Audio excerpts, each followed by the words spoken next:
Kia ora, everyone. My name is Ewan Howden. I'm Director of Innovation here at Education New Zealand, and joining me is my colleague John Laxon, who's Director of Global Education Partnerships. And we're here to talk about looking towards the future. Grounding all of our presentation is the strategic recovery plan from the New Zealand government around international education, and particularly about transforming to a more sustainable future state. The essence of this is how can we get a better ability and better channels and offerings and products to give access to our learners and our partners to New Zealand education, no matter where they are in the world. Because if one thing was really shown through the COVID experience was that New Zealand was quite exposed with a heavy reliance on students having to come to New Zealand to get that New Zealand education experience. And so there is a range of products and services activity. One is around exploring new services and products that might be more relevant to people who may choose to stay at home or only have a part experience here in New Zealand, and also about how we can actually access learners and for our partners online. And then, of course, some offshore pathway initiatives, which John will talk about more later. Kia ora koutou, everybody. Hello, it's a pleasure to be with you here today. We just wanted to take this moment to underline the New Zealand philosophy and tikanga Māori worldview in terms of how we take an approach to partnership in creating and delivering innovative education solutions for students. So here you can see a diagram that reflects tukutuku or reciprocity, as well as hoko hoko or trade and exchange. And this diagram really just emphasizes that for us to succeed globally, we need to partner well in terms of connecting with others on what we have to offer, what we want to deliver to students globally, and then establishing those connections to support those ambitions and that delivery. And really this is a theme throughout all of our Partner Week this week, is just reinforcing our commitment to you as our partners in delivering a great New Zealand education experience globally. And it's embedded the approach that we've taken to innovating to deliver education solutions globally for students. So that is something that we are committed to through the long term, is finding those important and meaningful partnerships with you, so that through your success and the New Zealand education sector success, our students will have a great life experience and great New Zealand education. I'll now pass back to Ewan to talk a little bit more about some specific products and services that we've been developing using this approach. Thanks, John. So as we were mentioning earlier, New Zealand was shown to have quite a high risk profile when there was a major world disruption or a black swan event, such as COVID. And so we have to really be exploring other ways that we can access learners and be relevant and helpful for our partners. And whilst digital and platforms and websites have been around for a long time, there's quite an opportunity in front of us to match what we can offer as an experience in the education online space to what our learners and increasingly our partners are asking from us. We're using mission-led initiative innovation principles. And those are things around making sure that we're trying to think long-term around some key objectives. So we're not changing with the latest flavor each time that a new piece of technology comes through. And a really big one for us now is, and has always been, that conceptual alignment with wider government. Because it's not just us, of course, in the international education space, trade and enterprise, foreign affairs, the MPI and other government agencies, tourism, of course, are all thinking about how to do this and how to be relevant to learners and other customers when you can't physically travel to New Zealand. So if we can scale that focus, then we're going to have better impact. So one of the pilots that we've been doing, which we're going to be building out in the next year or so, is our evolution of study in New Zealand, which is our destination marketing front shop window, to study with New Zealand. And that's to diversify away from just attracting students and telling learners about what the life experience is in New Zealand, to be able to show our portfolio marketing, which is including online offerings from New Zealand's existing providers, as well as emerging new products as we test them, and of course our pathway offering. So these are all now live, existing on the SINS Study in New Zealand website, and we're going live in late June with the first tranche of the Study with New Zealand to support a global brand campaign, which is coming out Q1, Q2, which is approximately late September, October. So what that means for our partners is that we'll be doing some heavy marketing for Brand New Zealand in the education space around late September, October, and that will go through likely until sort of November, December. Its main job is to be driving the preference awareness for New Zealand education and how it's more than just study in. There are options for you at your home, and there are products that we will be able to promote for learners that are actually wanting to study in their home destinations before choosing to come to New Zealand. We also have several prototypes in train, and one's going live, or will be live by the time we have this conference, and it's about testing if there is an online learner demand for a New Zealand offering, New Zealand industry's willingness and capability for putting online first offerings into the global sphere. So we've partnered with a company called FutureLearn. They're a global online learning platform specializing in sort of micro-credential type learning experiences. We've got a theme of sustainability because we do want a bit of focus with this online offering, because one of the critical challenges we have is how can we stand out? You know, how can we actually have an offering that learners will want to choose New Zealand, as opposed to, well, we could just get that same thing from a Harvard or a Oxford or some other competitor. But we've got some credible strengths in the sustainability space, and this pilot has 23 courses out of the box, and we've had our provider, our partner FutureLearn, help with some of our industry providers for a bit of capability building, because some of them had great content but just wasn't quite wrapped into FutureLearn fit for purpose. So we're expecting to get some good learnings out of this, and then this will feed into new product development. So I'll hand over to John now to talk about global pathways. Thanks very much, Ewan. And as Ewan mentioned, we're really focused on expanding how and where students can access a New Zealand education experience or begin their New Zealand education journey. So global pathways really refers to those initiatives that help students to undertake a campus-based learning experience from their home country with the aim of progressing onwards to further study with a New Zealand education institution. And the good news is that we've already got a whole range of options available right now for students to begin their New Zealand study journey. So if we just go through to the next slide, we'll be able to see our Study in New Zealand website. As it sits right now, you can go through to the Study Options tab and click on Global Pathways and see the range of education options that are available to students in your country right at this second. And we have many options that are available. So in this next slide, we show the variety of education products that we have. We have exactly 981 education study options, which are available in more than 180 study locations across more than 30 countries. So we're confident that no matter where or what the student is looking to achieve, we'll have some education study options available for them.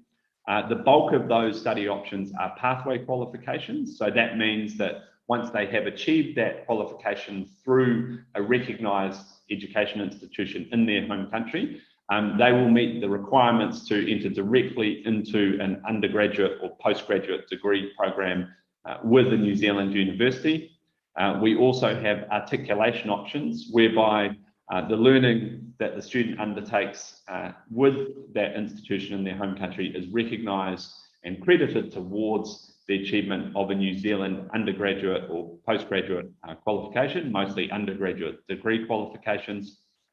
We have joint awards where the student will be able to achieve a qualification from both the partner institution and the New Zealand institution, usually through a study undertaken in both countries. And then we have a relatively small number of New Zealand qualifications that are delivered in full within the student's home country. and we're expecting the number of those offerings to increase over the coming months.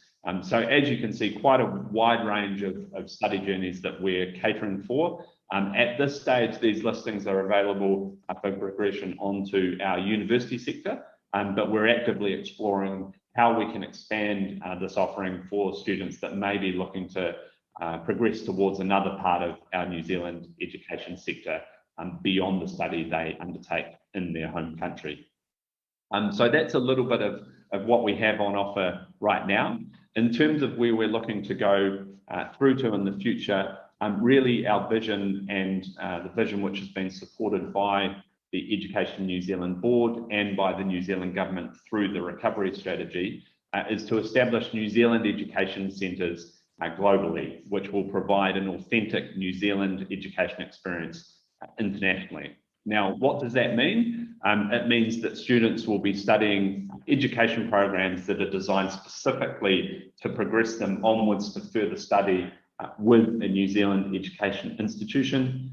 There will be lectures and or research delivered by New Zealand institutions through the centre. The curriculum or the qualifications that students will be studying will have a New Zealand curriculum or curriculum components within them, and that we will be providing an authentic and excellent New Zealand and tikanga Māori experience to support those students to succeed. And we also envisage that these centres will play a role for broader New Zealand outreach into the local communities within which they're based. So we're quite excited about this initiative. And if we just go through to the next slide, you can see a little bit about what we're trying to achieve through the initiative. So really three main things: greater recognition of New Zealand's quality education system and through the physical presence and reputation of the centres, greater numbers of students progressing onwards to further study in or with New Zealand education providers. And as I mentioned, we see these as part of a broader connection between New Zealand and our counterpart countries in which these centres are based. And where we sit right now is that we've just closed proposals for the first tranche of centres. So we're working with our education institutions to refine the list of centre locations that we'll be looking to establish in 2022 to take initial student intakes. But if you or an institution that you know could be interested in hosting a New Zealand education centre, we'd love to hear from you, so that can help inform how we expand and scale this initiative over the coming years. So please do reach out if you think your institution or a partner may be a good fit to host a New Zealand education centre.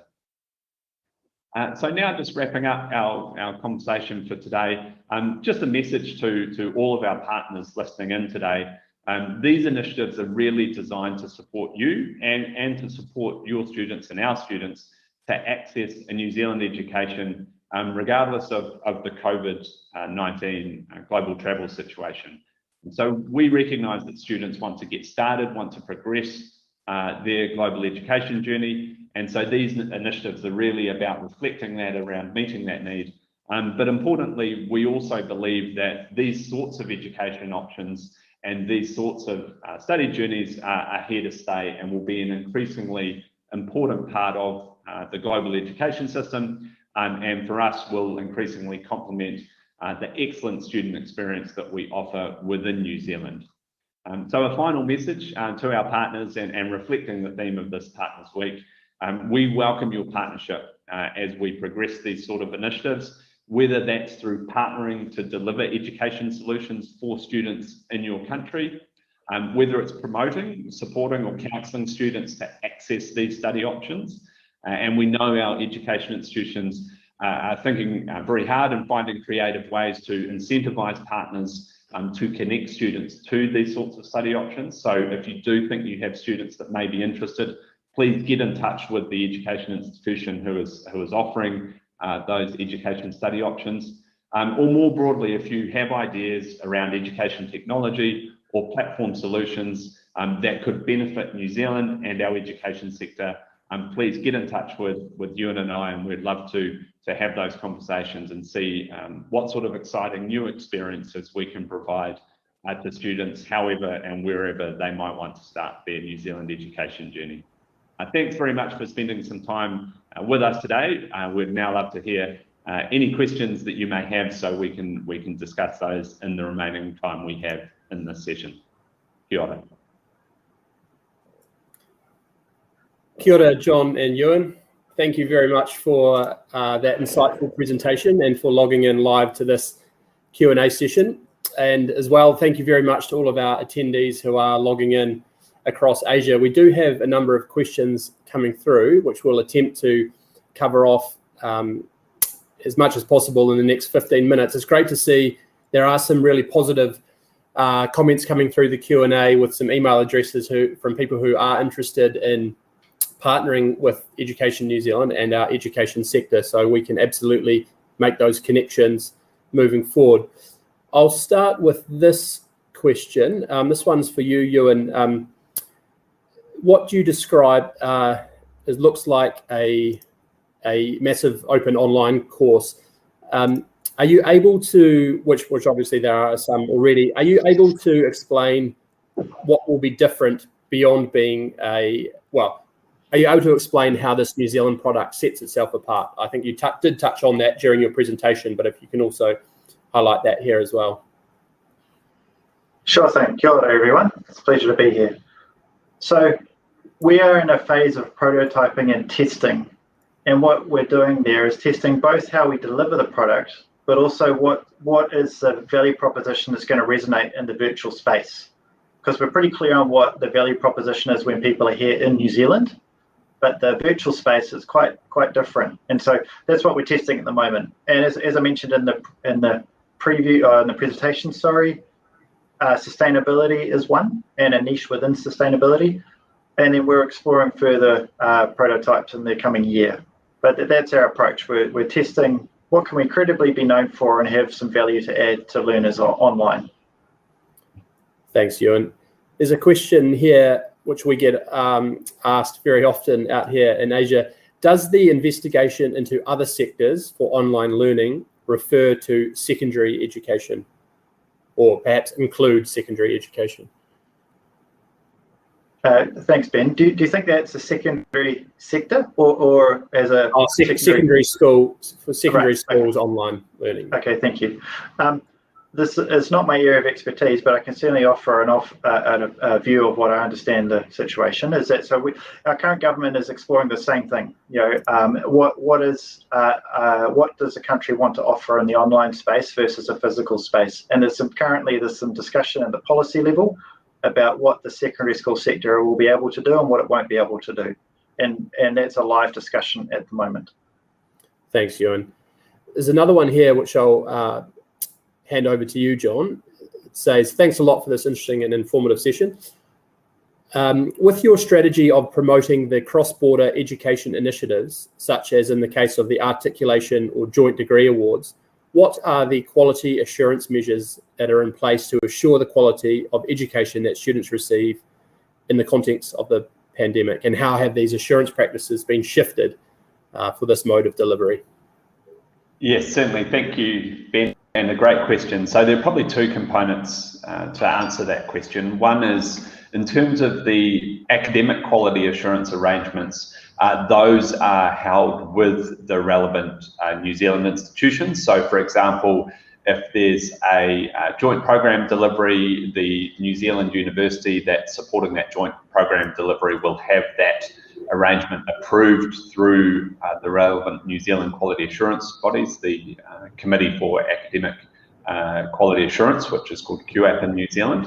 And students also enrolling in New Zealand education programs offshore will be covered by the New Zealand Code of Pastoral Care for international students. So New Zealand was the first country in the world to legislate minimum standards of care for international students through the code, and that covers students who are enrolled with New Zealand education providers offshore. So those are some of the existing quality assurance mechanisms that cover these sorts of programs. In addition, for New Zealand education centres, Education New Zealand is developing a suite of accreditation criteria, which range right from the the student experience, the physical space, and the learning environments that students will access. So what we are seeking to do through those criteria is really to do two things. One is to establish these centres as a real premium education experience within the cities and countries that they're located, but also to, in a sense, transform or take students to New Zealand so that when they enter these centres, they are receiving an authentic New Zealand education experience. So we're taking the quality assurance arrangements really seriously for these initiatives, because we recognise how important they are for them to succeed and for the students to succeed as well. Thank you, John. Another question here from one of our agents. They're asking, how would Indra be part of these pathway programs, or how would they fit in with these new initiatives, particularly the study with New Zealand and the offshore centres? Yeah, so perhaps just on the pathway programs in New Zealand centres, I guess from a commercial perspective, the arrangements for counsellors or education agencies would depend on the individual initiatives and the arrangements that they have with the New Zealand education providers. So it would be best to check in with those relevant education providers for each individual initiative. But I do know that our education institutions are looking to support counsellors and agencies through this time. So they are working on innovative ways in which they can incentivise partners to support students to engage in these sort of products. So I think there's a real recognition that if it's in the students' interest, we want to be supporting our partners to help those students find those education solutions for them. Great, thanks, John. Plenty of interest coming in around the FutureLearn pilot. Ewan, where can people find out more information about this particular initiative? Cheers, John. Sorry, Ben. There are a couple of places. We have on the studyinNewzealand.govt website a blog about it, which is a background information, the hypotheses we're trying to test, and links through, which hopefully we can get that into the chat, the link. The other one is to go to FutureLearn itself. So the FutureLearn, and then just search for FutureLearn and New Zealand. You'll land on the search result will show you the landing page, and that's got the collection of offering that we're partnering with them. Thanks, Ewan, and we will absolutely share those links. There's a question on the cost. What is the cost for learners to undertake the FutureLearn programs from New Zealand? So in this particular pilot, nothing. It's free. That's the type of pilot that we're doing, is that we're testing online learner demand for a New Zealand umbrella, kind of brand umbrella offering, and it's free. There are, as per the FutureLearn platform's financial sort of upsell modelling, if learners choose to, but the taster courses that we're using in the prototype with our providers are free. Thanks, Ewan. Another question here, it's for you, John, in terms of the timeline, asking when will the New Zealand centres be announced or available for learners in country? Yes, so we're just working through that now. We've had amazing interest in this concept. We've had more than 100 inquiries from potential centre hosts. So we're just going through a shortlisting process at the moment, and then we'll go into more comprehensive due diligence and partnership conversations with those potential host partners. And we're looking to be making announcements later this year, with the idea that the centres will be up and running and taking intakes in the 2022 calendar year. So that's the time frame for our first tranche, but we are thinking longer term about further phases, and that's why we want this to be an ongoing conversation with our partners and potential host institutions. Great, thanks, John. And this question is probably looking even further or even longer term. The question is, other competitors have established foreign campuses in Asia. Would that be something that ENZ and the education sector is looking towards in the future? In short, yes, absolutely. And many of our institutions and universities have set up partnerships that enable them to deliver education programs abroad. I think, and that is something that is really what the New Zealand Education Centres Initiative represents, is taking New Zealand education experiences into physical facilities throughout Asia and the rest of the world. probably the two distinctions I would make between the New Zealand Education Centre concept and other branch campuses is, first of all, Education New Zealand is facilitating coalitions of universities and institutions with these centres. So rather than just attending a branch campus and studying towards one university and one qualification, we will be bringing multiple university options, if not all of our New Zealand universities, to the table in terms of offering pathways through to those universities. So from a student choice perspective, there's a whole lot more on offer with New Zealand education centres. Secondly, we're also partnering with prestigious institutions in source markets or source countries to ensure that students can have the best of both worlds. They can have that local learning environment that they're familiar with, but also access to New Zealand's world-class universities and other institutions. So yes, we very much look to join that trend and to further it through this concept, and we see it being a long-term trend more broadly for international education, particularly in light of COVID-19's impacts on our sector. Thanks, John. There's another question here asking, what are the benefits of studying pathway programs? Yes, so I'd highlight three main benefits for students, and I've probably just touched on one of them, which is the accessibility point. We're providing a greater range of options for students within their home country. So that helps them, even from a financial perspective, they'll save on travel, living and accommodation costs, and they'll also be able to make a more informed decision by having some of the international learning experience in their home country before they have to invest in heading abroad and the fees associated with that. So accessibility is a big one. Flexibility is the second big advantage for students. You can choose when you look to travel abroad from your home country to your partner institution or destination country, which we're seeing right now is really important. Students want to get underway now, but they want the option of being able to travel abroad and have that global education experience later. And finally, choice, as I mentioned before, having more than 970 products up on our Study in New Zealand website right now means that students are more likely to find an education pathway that suits them, and that's something we're looking to promote as we go forward as well. Thanks, John. The question, perhaps a final question for our partners who are joining this session, and this perhaps might be one for you both. Are you seeing a greater appetite from New Zealand institutions to partner with foreign institutions, as opposed to previously perhaps relying more on inbound student mobility? Absolutely. Yeah, I was going to say, just briefly, there's been a seismic change, and that's driven by, needs dictate that they haven't got the people coming in, so that's motivating them to innovate. Thanks, Ewan. John, anything else to add in the last 1 minute of our Q&A?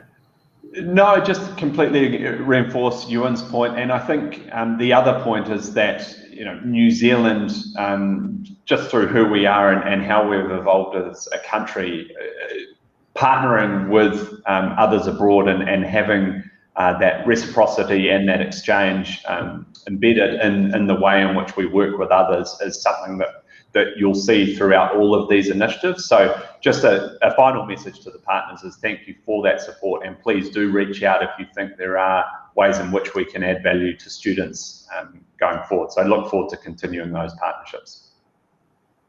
Thanks, John. Thanks, Ewan. And I think the study with New Zealand is a pretty clear message that we're open to collaboration. So thank you. That's a great note to end this session on. So thanks again for your time, and thanks to all of our attendees who have joined. I'm sure you found that helpful. Ngā mihi nui. Thank you. Yeah, thanks all.